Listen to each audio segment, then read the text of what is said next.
Ganyang manghuhula na yan sa magandang kapalaran mo sinasabi. Nako. Nako, ewan ko. Napagpapaniwala sa manghuhula? Hindi ho.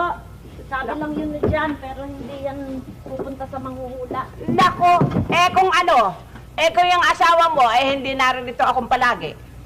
O anong mangyayari sa buhay ninyo? Anong mangyayari sa buhay mo? Kung wala ako dito.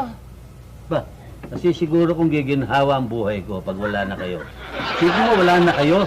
Hindi pag wala na kayo, yung kayamanan nyo, mapupunta sa amin ni Marcia. Nako talaga. Nako. Huwag kang umasa sa manghuhula.